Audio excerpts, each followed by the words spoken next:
For 30 years, Common Purpose has been developing leaders who can cross boundaries of sector and specialization, geography and generation, beliefs and backgrounds. We are a not-for-profit organization and we run both face-to-face and online programs.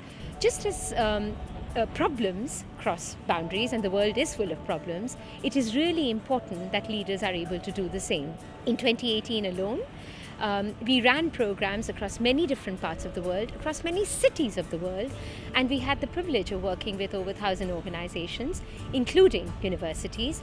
In 2018, we've had over 7,000 participants who've joined our alumni community to take the numbers up to about 80,000 alumni in different parts of the world who are crossing boundaries and leading change in very different ways. Impact is at the heart of everything that we do. It is intentional and it's deliberate. But it's not just about delivering impact, it's about measuring impact as well. And we measure impact through a series of assessments. We measure impact by measuring leadership competencies across 3 key areas. Inclusive leadership, we help develop leaders who can be more inclusive so that they're able to build and lead resilient and innovative teams. They have the cultural intelligence to be able to do that. Broader horizons so that they are able to make better decisions, which is very important, and really important in this day and age to be more collaborative so that they can accelerate the pace of complex change that they all have to lead, whether it's in organizations or at society at large.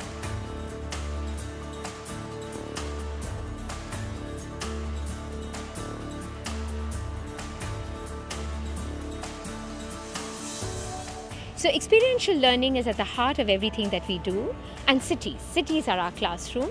That's where we run our programs. In fact, we can run programs in about 100 cities around the world, and cities are where we draw our energy from, and that's where we immerse our participants to learn. They meet organizations and leaders that they normally wouldn't meet otherwise and learn from them. So we take our participants through a very unique learning pathway which has immersion at the beginning and has some very strong tools and processes in place to help deepen the learning. Reflection, for example, translate the ability to take the learning back into their organizations and make it practical for them, whether it's in society or in their organizations. We believe if we are to run high impact programs, they must be able to put the learning into practice. When you glance through the 2018 Annual Impact Report, no doubt you'll notice the range of leaders that we work with, the different generations who are going through our programs, open programs as well as customized programs that we design to suit the specific needs of the customer. Apart from the brands and the list of universities who we work with, what I'm sure will stand out is the stories, is the voices of our participants who are constantly telling us about the impact that our programs are having on them, whether it's to lead better in organization or better in society. Of course, none of this would have been possible without the incredible support that we get from all of you, our supporters, our contributors, our friends, our partners, but most of us are alumni who have made all this possible for us. And thank you for making 2018 a fantastic year for us so that we can continue to deliver these high impact programs all over the world.